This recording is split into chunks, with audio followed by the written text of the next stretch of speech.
표창식이 아직도 진행되고 있는 가운데 우르슬라가 작업실의 문을 두드렸다. 방해하지 마세요. 지금 바빠요. 문을 열려무나 축제와는 상관없는 일이란다.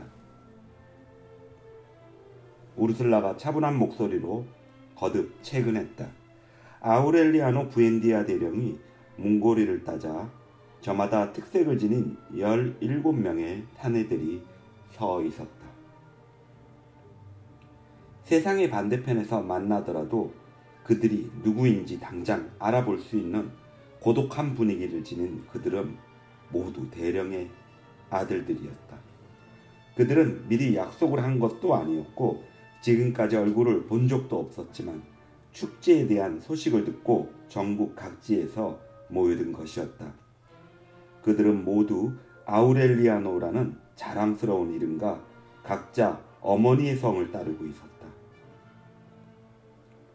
우르슬라는 크게 기뻐하고 페르난다는 어처구니 없어 하는 사흘 동안 그들은 이 집에 머물면서 전쟁이 난 듯 법석을 떨었다. 아마란타는 우르슬라가 일찍이 그들의 이름과 생일, 영세 받을 날짜 등을 기록해둔 장부를 찾아내어 그들의 현 주소를 여백에 기입했다. 이 명단은 과거 20여 년에 걸친 전쟁사를 더듬어 볼 수 있을 것처럼 보였다. 그리고 기록을 읽어내려 가자면 혁명이라는 대장정을 위해 21명의 부하를 거느리고 마콘도를 떠나던 그날 새벽부터 피가 말라붙은 모포에 쌓여 돌아오던 날까지 대령이 어디에서 밤을 지냈는지 그 경로를 환히 알 수 있었다. 아우렐리아노 세군도는 표창식이 열리는 바람에 망쳐지고만 4-6주간 축제의 기분을 뒤늦게나마 풀고 싶었는지 샴페인과 아코디온을 동원해 사촌들에게 흥겨운 파티를 열어주었다. 그들은 접시를 반이나 깨뜨렸고 고삐를 놓친 소를 잡으러 쫓아다니느라 장미 덤불을 쑥팥으로 만들었으며 총을 쏘아대며 닭을 잡았다.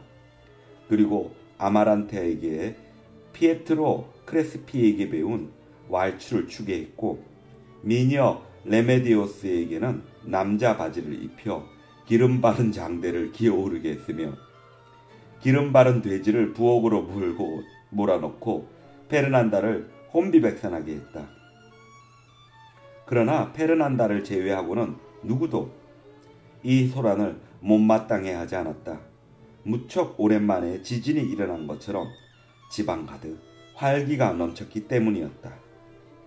아우렐리아노 부엔디아 대령은 처음에는 약간 못 믿어하는 태도로 그들을 맞이했고 그들 가운데 몇 명에 대해서는 자기 아들임을 의심하기도 했으나 그들의 싱싱한 소란에 곧 마음이 풀려 그들이 떠날 때에는 황금 물고기를 모두에게 선물하기도 했다.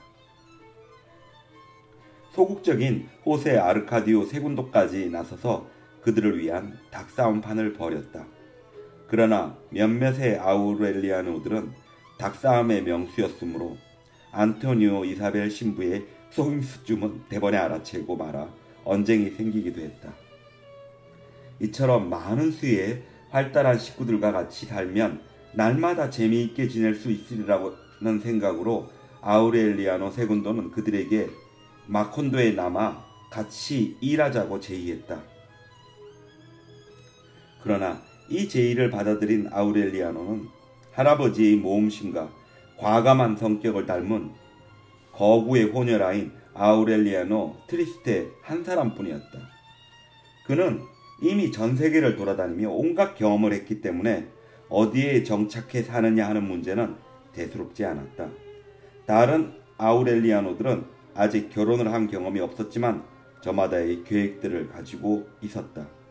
그들은 가정을 꾸릴 만한 기술을 지니고 있는 데다 평화롭게 살기를 희망하는 사람들이었다.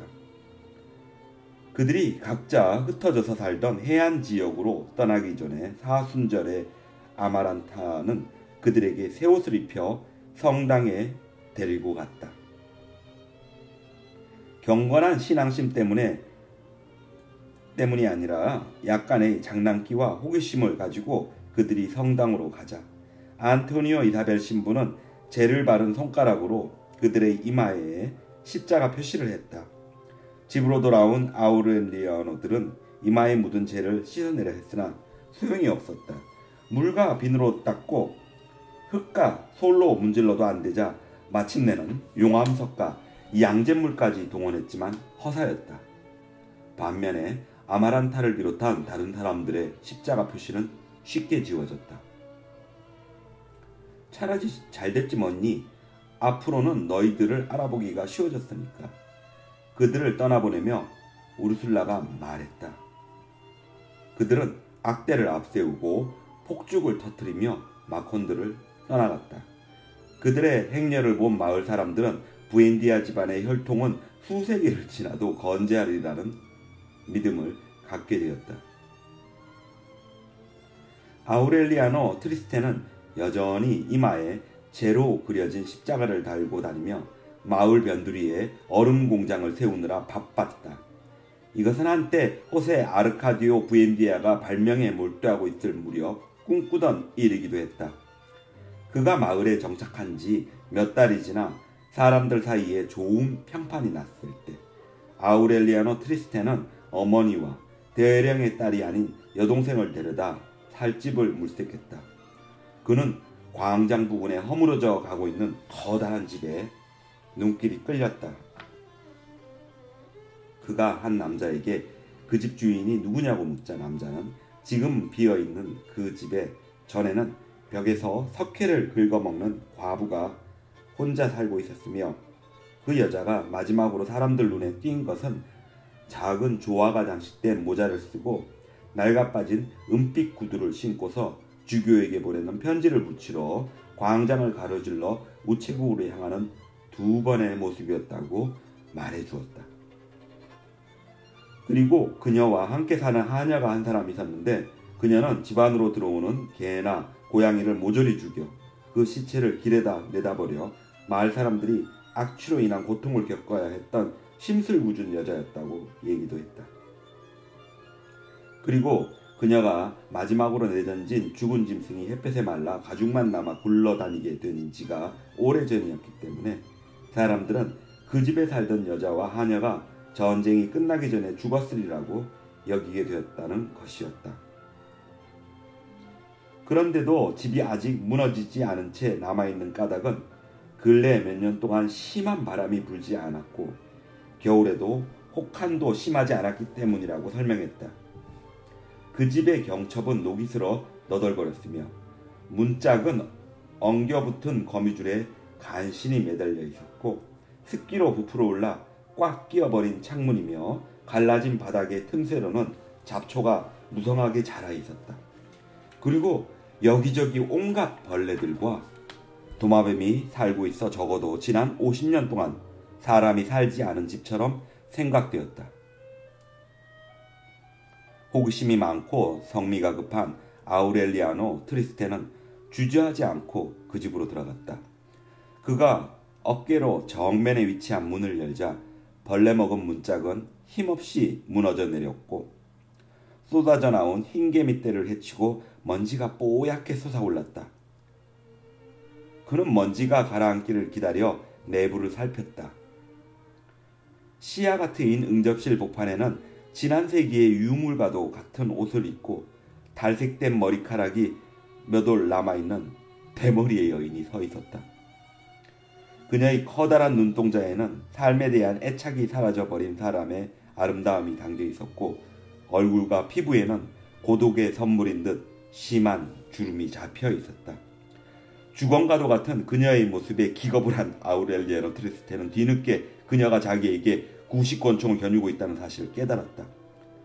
실례합니다. 그는 기어드는 목소리로 더듬거렸다. 그녀는 여전히 잡동사니가 가득 찬 응접실 한가운데 버티고 서서 이마에 제 십자가를 그린 거구의 남자를 노려보고 있었다.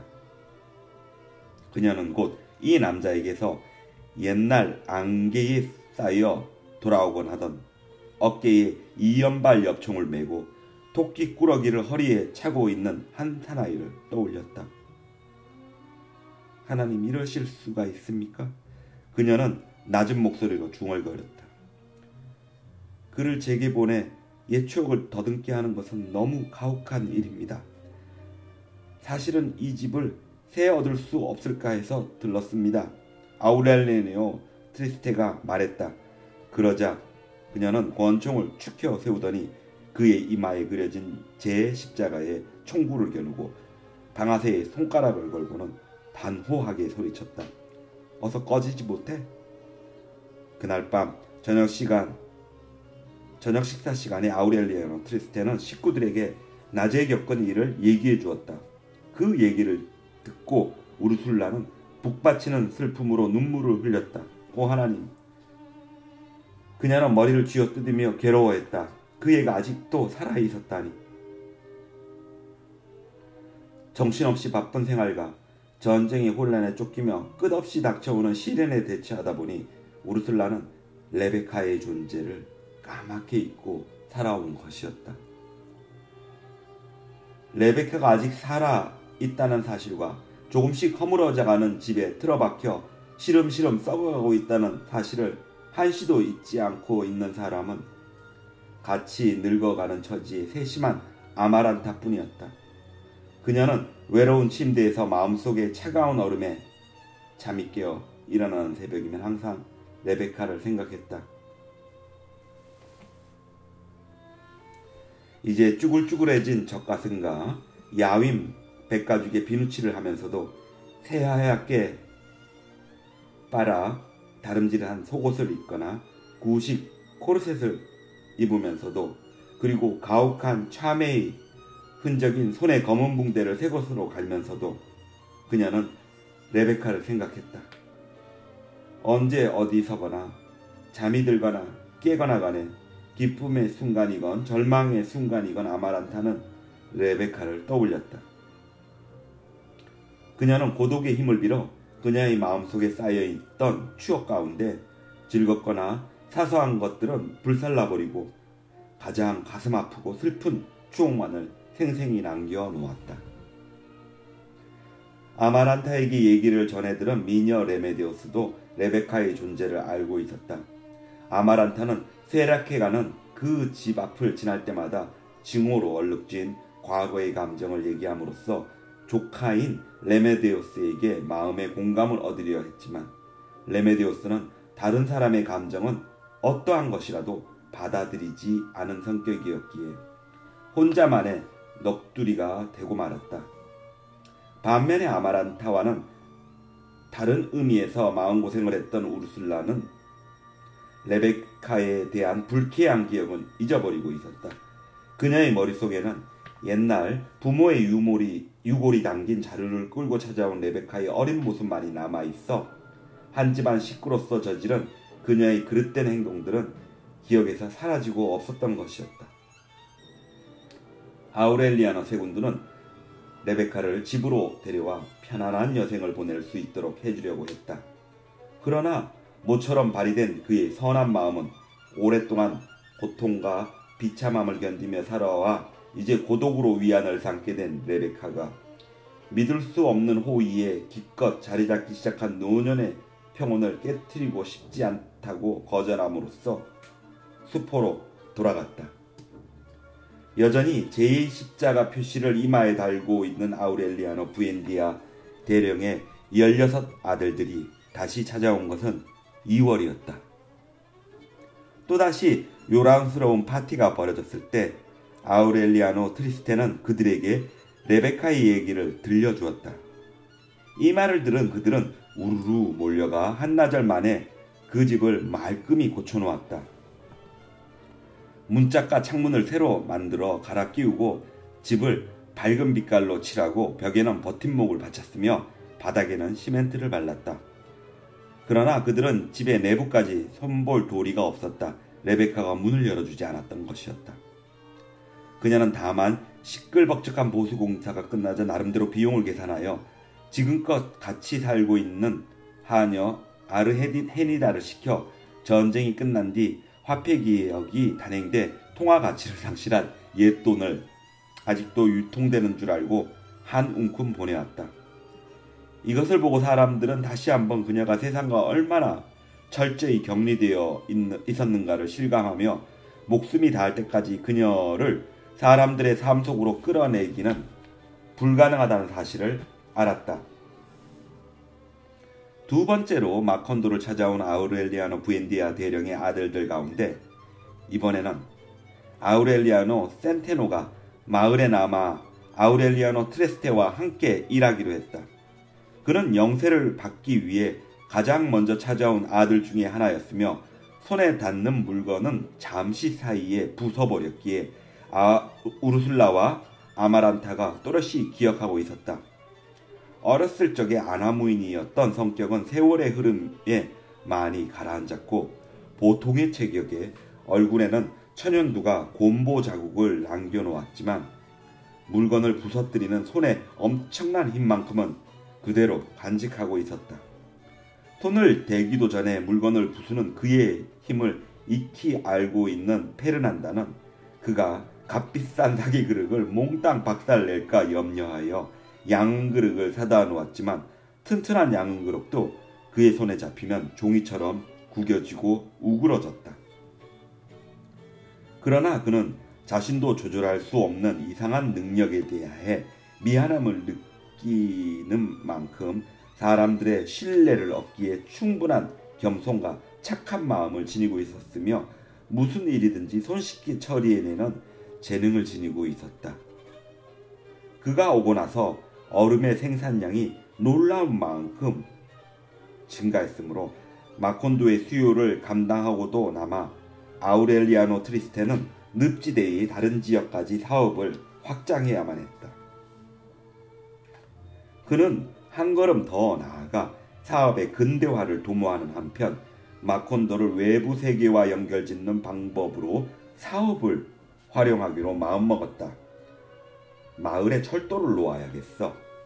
마콘도 주민들이 철도라는 용어를 들은 것은 이때가 처음이었다. 호세 아르카디오 부엔디아가 태양을 이용한 무기를 발명하느라 그린 설계도와 흡사한 아우렐리아노 트리스테가 그린 도면을 보며 우르술라는 세상은 순환한다는 생각을 했다. 그러나 아우렐리아노 트리스테는 할아버지와는 달리 침식을 불사함에 일에 매달리거나 쉽게 포기하거나 함으로써 사람들을 난처하게 하지는 않았다. 그는 터무니없이 큰 계획을 능히 실현시킬 수 있으리라 생각하며 비용과 공사기간을 세밀하게 계산했으며 조금도 감정에 치우침 없이 차분히 계획을 진행시켜 나갔다.